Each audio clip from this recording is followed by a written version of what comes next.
Good morning, everybody. This is another edition of the Passed Ball Show, brought to you by JohnPielli.com, by Two Ways, One Passion Food Truck, located in Scranton, Pennsylvania, also by St. Aloysius Church and School in Jackson, New Jersey. Glad to be live on YouTube for the first time. So it looks like I do owe a little bit of appreciation to those who have subscribed to the channel, as I now qualify to have a live stream on YouTube. But a lot of stuff we're going to get into today in the world of baseball, sports, and unifying America. If you caught a couple of the topics, I'm probably going to divulge a little more into the depths and probably the background stuff going on with the investigation of the Houston Astros and reasons why it looks like the more time we go and the more time that's delayed from Major League Baseball for making a decision about the Boston Red Sox, the more it seems like they're not going to be found as guilty as the Houston Astros. And I really do believe this. I'll touch on it in a little bit. We'll talk a little bit about the San Francisco Giants' decision to keep Aubrey Huff, one of the key members of the 2010 San Francisco Giants, from attending the reunion that's coming up this year. But we got to start out by talking about a little bit of,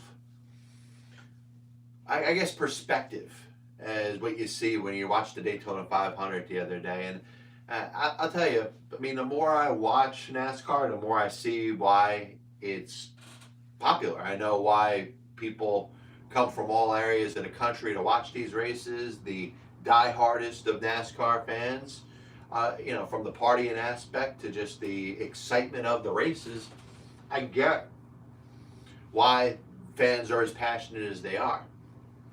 As you watch the race, and really the last 10 or so laps, yeah, you could have gone to any one of a number of drivers that could have won that race, and it was exciting.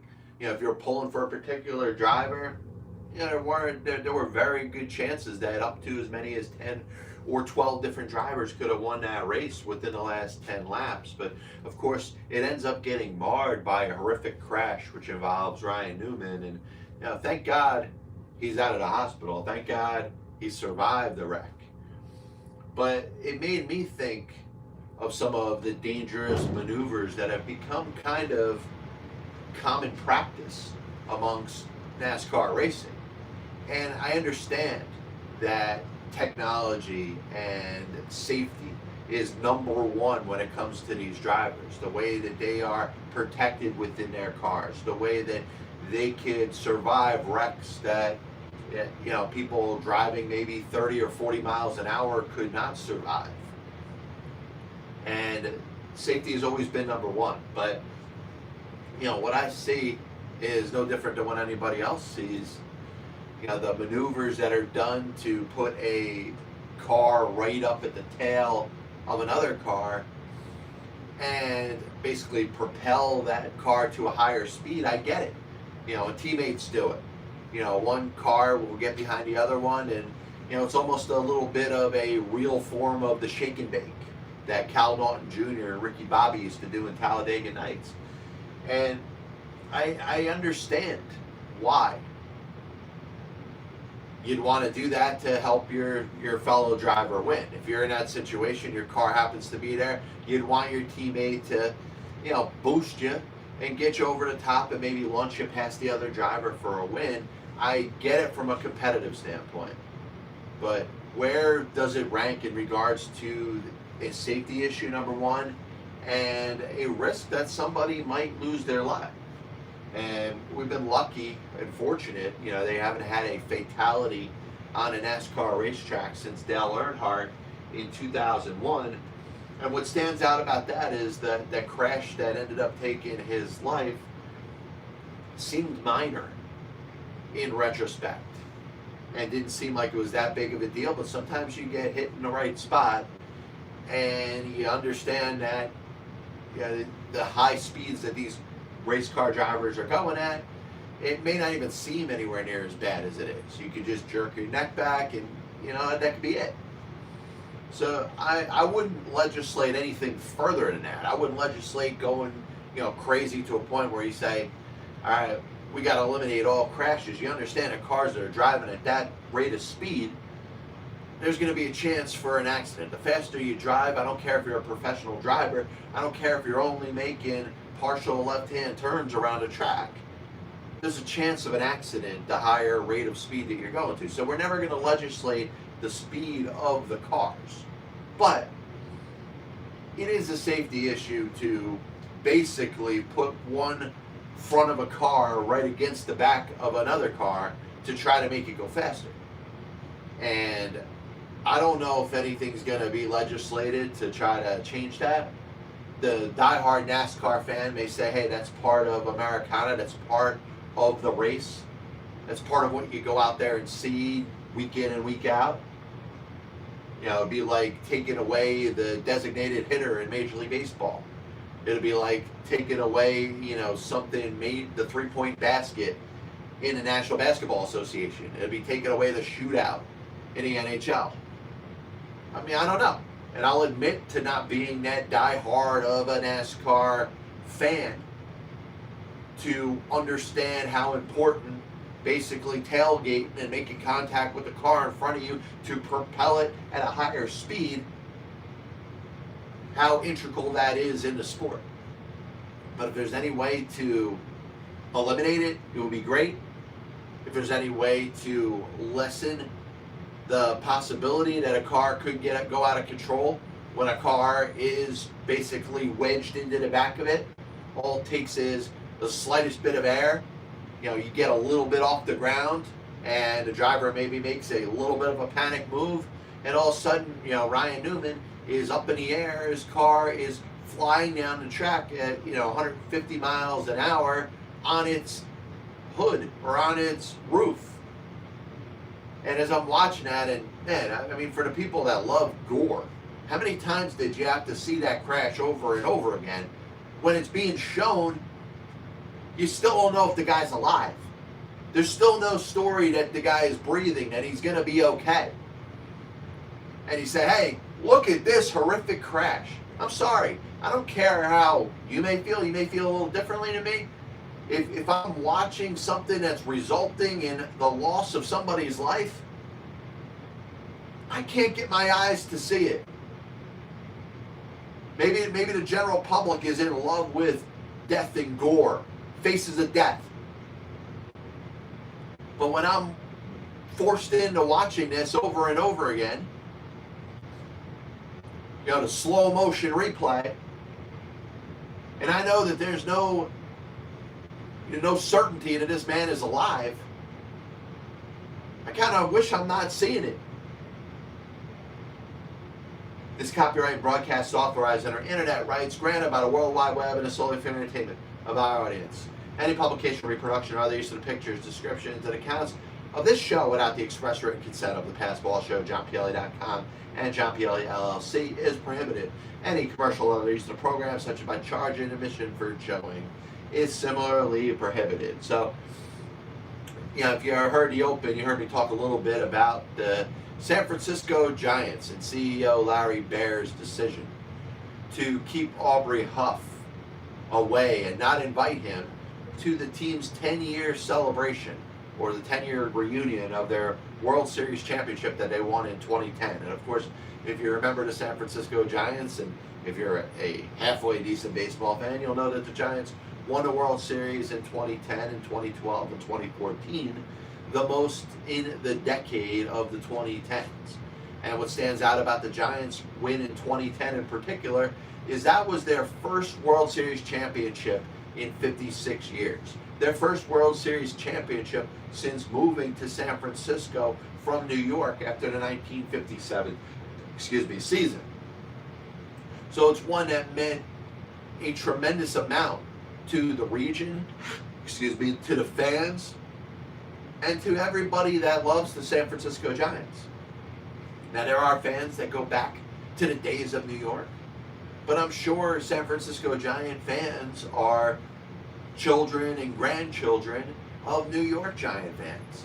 And maybe their father or their grandfather could tell you some stories about Willie Mays and Monty Irvin, and maybe if you're lucky you get a Mel Ott story here and there, or Bill Terry or John McGraw from a great grandfather. But obviously you know about where the Giants stand in regards to history of Major League Baseball. They were one of the original National League teams in the 1870s. I think it was 1882 they first started. Won their first World Series in the year of 1905 after protesting the World Series between the American and National Leagues. They didn't play a World Series in 1904 because John McGraw and the Giants decided that they felt they were better. They felt that the National League was such a superior league, and they didn't want to waste their time. Won World Series again, of course, in 1921 and 22, 33, and then 54 before winning their most recent 3 World Series championships. But anytime you, as a fan base, have never seen a World Series championship in your city, which San Francisco had never done before prior to 2010. You talk about the New York Giants history, which they inherited, and I get that. That's like a Tennessee Titan fan in a Super Bowl, trying to remember the 1960 and 61 AFL championships that the Houston Oilers won. Yes, that's part of your history, but it's still not the same as winning in the same region that you happen to live. Ask the Atlanta Brave fan what they felt in 1995 when the Braves won their first World Series in Atlanta. You could say that they won the World Series when they were the Milwaukee Braves in 1957. They won the World Series when they were the Miracle Boston Braves of 1914. But it was different when you won in Atlanta. And the San Francisco Giants fans felt the same way. Hey, you inherited 5 World Series championships prior to 2010, but they were all in New York. So I would think that it would make the most sense, it would be the most important for the fans of the San Francisco Giants to make sure that they honor every player that played for that team, let alone somebody in Aubrey Huff that had one of his better seasons. And, Aubrey Huff can sound like a jerk. He could say some off-color things. He could come across as a guy that you may not want to like. And I'm not sure if I like Aubrey Huff. I'm sure he could care less, but I'm not sure. But one thing I will stand for is the fact that he deserves to be at that reunion and that celebration.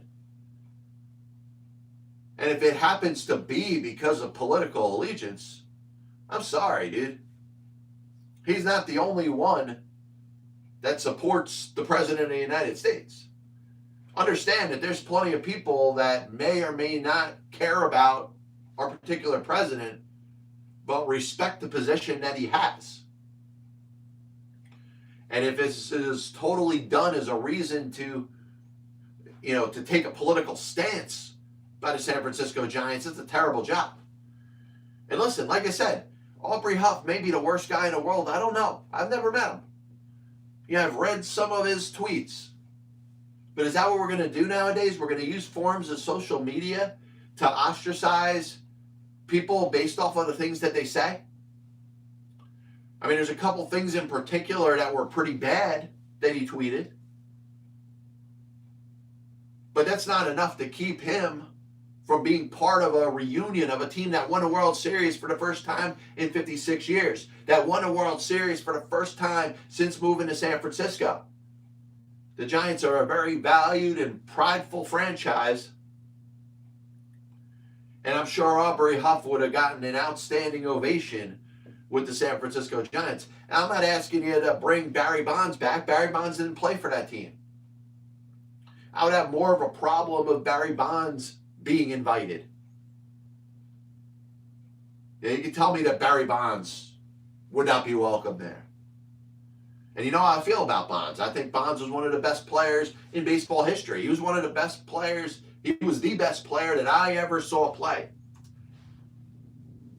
According to JohnPielli.com, Barry Bonds is ranked number 5 in the top position players, offensive position players of all time, behind Ruth, Cobb, Ted Williams, and Lou Gehrig. I think Barry Bonds belongs in baseball's Hall of Fame. But does Barry Bonds belong at the reunion of the 2010 World Series champion San Francisco Giants? No. But Aubrey Huff does. You're going to hear that Brian Wilson isn't invited either because he says a couple off-color things. Because he ran off the field after he saved the game for the Dodgers and started yelling at the owner. You're going to not invite him too? Politics have no place in the world of sports. But at the same time, if somebody decided that they were extreme political in a different direction, would there be consideration that that person does not attend a reunion? This is the first time that I remember in sports history that somebody's political allegiance is going to keep them from being considered part of a sports championship. Yeah, you hear all the time that athletes or teams that win a particular championship get invited to see the president. And the decisions are made by certain players that they don't want to see the president. It happened when President Obama was in office. It happened when President Bush was in office. Players for particular teams for their political allegiance decided they didn't want to meet the president. Obviously, it's more common now that Trump is the president. But you don't see teams penalized for either wanting to meet the president or not wanting to meet the president. So to me, it's just ridiculous that Aubrey Huff is not allowed to go to this reunion. And if I was Aubrey Huff, I'd show up anyway. You know, there's nothing that could keep Aubrey Huff from purchasing a ticket and going in the stadium. So if I'm Aubrey Huff, I'm making sure that I'm there. You know, if you're going to honor the World Series championship team in front of a crowd, probably a sellout crowd at the ballpark, I'm Aubrey Huff. I'm making sure that I'm attending that game. But I just think it's an awful, awful decision by the front office and the ownership of the San Francisco Giants to keep this guy from attending something he was part of. He wasn't the 25th man on this roster. He didn't really do well as a couple other seasons with the Giants, but 2010 was a great year for him. Giants don't win the World Series without his contribution. Makes me think of Curt Schilling in the Baseball Writers. But Schilling, the opinion of Schilling, as we hit what we'll call the halfway point here of the PBS, Schilling, did kind of take on the media. Now, whether it's right or wrong, he chose to go at the media and say some things that people were not going to like. And because of that, the writers who have control over who they vote for the Baseball Hall of Fame have been holding Curt Schilling out. He got up to 70% of the vote. He's got 2 more years left. I'm pretty confident he's going to get 75% in the next 2 years. If not, he should be locked for the Veterans Committee. He's a Hall of Famer. He's John Smoltz. If John Smoltz is in on the first ballot, there's no reason why Curt Schilling shouldn't be in. But there's that aspect of politics. And when he speaks about politics, it doesn't resonate well with a lot of people that aren't open-minded that somebody may feel differently than them. So people aren't going to like Curt Schilling, but I would bet if the Phillies had let's say it was 2023, and the Phillies were having a 30-year reunion of the 1993 World Series team in which they lost to the Toronto Blue Jays but won the National League pennant, I bet you Curt Schilling would be there. There'd be nobody in the Philadelphia organization that would say that Schilling shouldn't attend because he supports the president. It's a terrible job by the San Francisco Giants. And like I said, it's not even sticking up for Aubrey Huff because, I've seen some of his tweets. Some of them are nice. Some of them are very hateful. I'm not sure that this is a good dude. But whether he is or isn't a good dude shouldn't restrict him from being able to attend a reunion for a World Series team that not only he was part of, but he had a major role in. So it's hard to do a show now and not bring up the latest and what people are talking about when it comes to the Houston Astros. Obviously, Major League Baseball and Commissioner Rob Manfred or shown or found enough evidence that there was cheating going on in 2017. It may have been questioned whether there was cheating going on in 2018 and 2019, but we all know about the trash can banging, the manipulation of the on-screen cameras, the monitors that were there. And I said, number one, if baseball wants to be proactive and keep stuff like this from happening in the future, get those damn monitors out of the dugouts. Get those damn monitors out of the clubhouse. Tell the manager, if you're going to do an instant replay, if you want something replayed, have it be off the cuff like it used to be. Before instant replay, a Major League Baseball manager would know right off the bat if there was a call that he wasn't sure about or didn't like. Oh, wow, he was called out. I thought he was safe. That manager would be out there in the umpire's face within about 5 seconds. So now we got instant replay, and you want to make sure because of your challenge that you're picking the right call, and you want to be right before you go out there and you challenge it. I would request from Major League Baseball that they give managers a couple more challenges, maybe as many as 4 or 5 over the course of the game. Now, it seems like a lot, but the one stipulation will be the manager's got an instant to go out there to the particular umpire and protest their case. It may be an argument form, but their responsibility is if there's a play at third and they want to replay it, they're going to go out there and tell the umpire that they want to see replay. And you got 10 seconds to make that call. I would even say 5 seconds, but maybe 5 seconds isn't enough.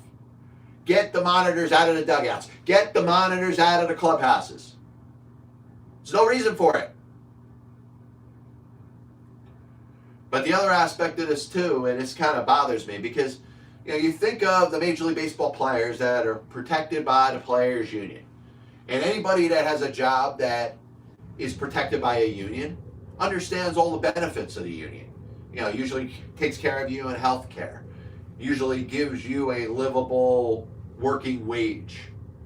Makes sure that you could potentially contribute to 401k and retirement. Helps you with a pension and Social Security. You're mandated a certain pay rate. You're no longer employed at will. If your employer wants to terminate you, they have to have a justifiable reason to do that. So a lot of good things, a lot of positive things about being part of a union. But I've always said it, being a person that is part of a union, the union seems to do the most for the people that do the least. In other words, unions protect those that screw up. Unions protect those that are not doing what they're supposed to do.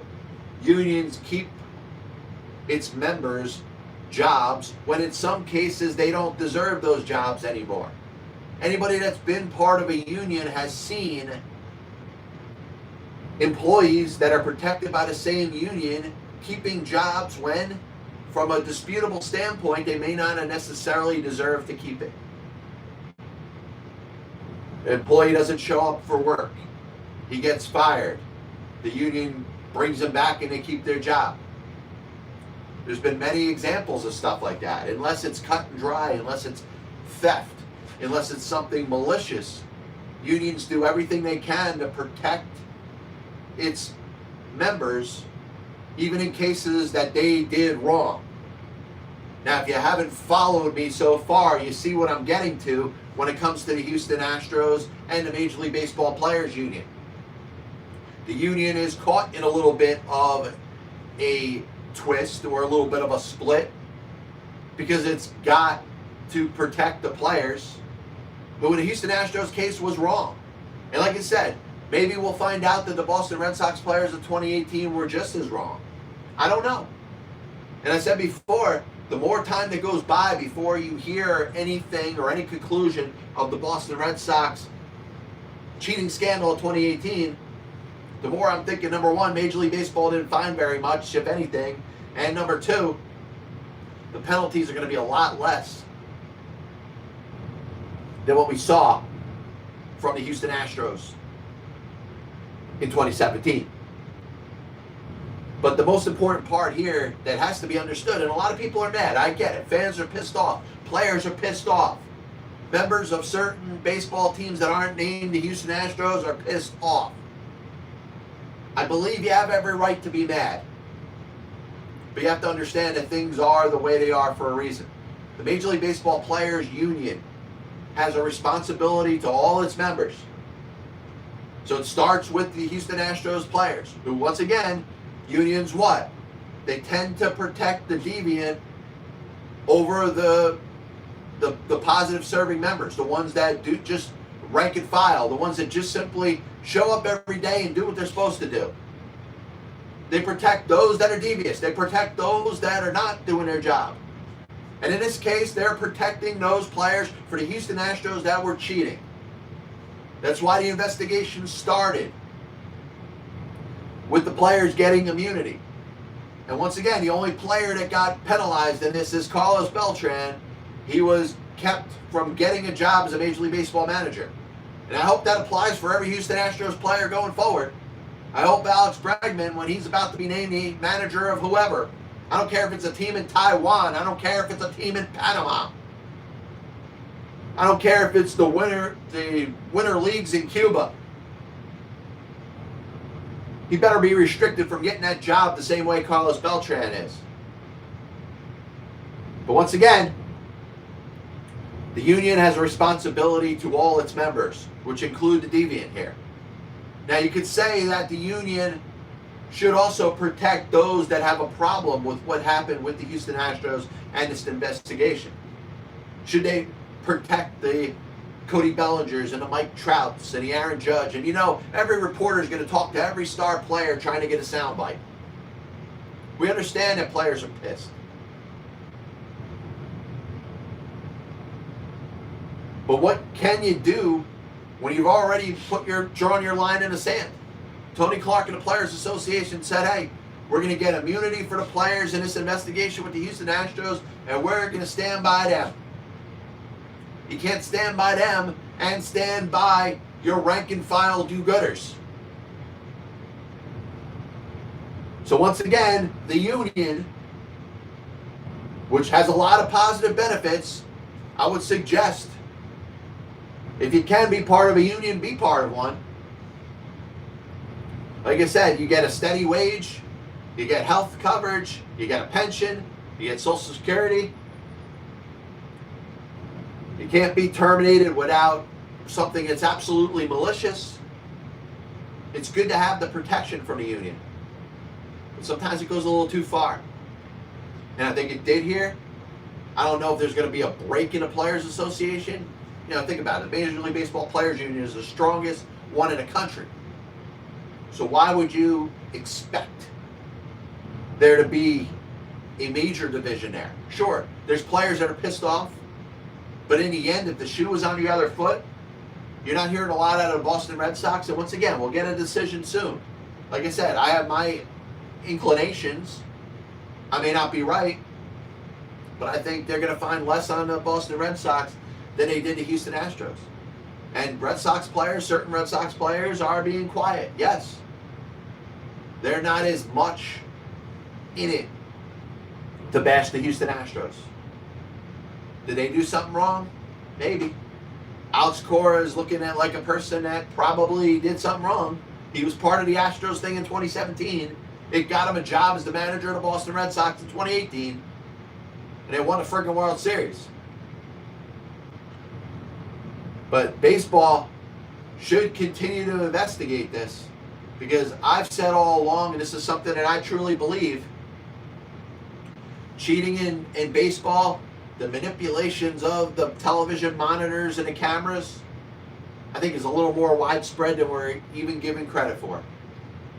And I think some of the Major League Baseball players that are calling this what they see it, better hope that it's not resonating in their own clubhouse. And I'm not even talking about if they know about it. They should definitely know that it's not happening. Because if it comes out and they didn't know, they look like a hypocrite. little bit of a recap of the show today, and as always, I want to thank everybody for tuning in. This is the Passed Ball Show, brought to you by JohnPaley.com, by Two Ways, One Passion Food Truck, located in Scranton, Pennsylvania, as well as St. Aloysius Church and School in Jackson, New Jersey. Should NASCAR push a little bit more, and no pun intended, to keep drivers from connecting their cars while they're going at 200 miles an hour to propel themselves to a little bit of a higher velocity, a little higher speed? We saw what happened with Ryan Newman in a crash at pretty much at the finish line of the Daytona 500. Glad to see that he's okay. Glad to see that he's out of the hospital. Glad to see that he's going to survive. And a lot of credit goes obviously to the equipment, to the safety harnesses, everything that NASCAR does to protect its drivers. But I tell you, man, a race that I enjoyed watching was certainly marred by what we saw with the crash involving Ryan Newman. Denny Hamlin winning for the third time, becoming only the fourth driver in the history of the Daytona 500 to win the race 3 times, kind of was a backstory. But I wonder if NASCAR should push a little more to keep drivers from making that type of contact, even though they mean well, even though it's usually a teammate latching onto a teammate trying to propel them forward. I wonder if it's something that we should see legislated to keep that from happening. Spoke about Aubrey Huff, and once again, Aubrey Huff may not necessarily be a good guy, but he was an integral part of the 2010 San Francisco Giants World Series championship team. They probably don't win the World Series that year without him. That was their first World Series championship in 56 years, and their first since moving to the city of San Francisco from New York. I think it's a terrible job by the San Francisco Giants to hold him back. You could say maybe for his tweets, which were a little bit malicious in some cases, but if it's for the simple fact that he supports our president, man, tell you, it's showing that the country is not in a good place, which I know we know. But how do you keep a guy who was an integral part of a World Series championship team from attending its 10-year reunion? If I'm Aubrey Huff, I'm getting myself a ticket to that freaking game, and I'm making sure I'm in that building.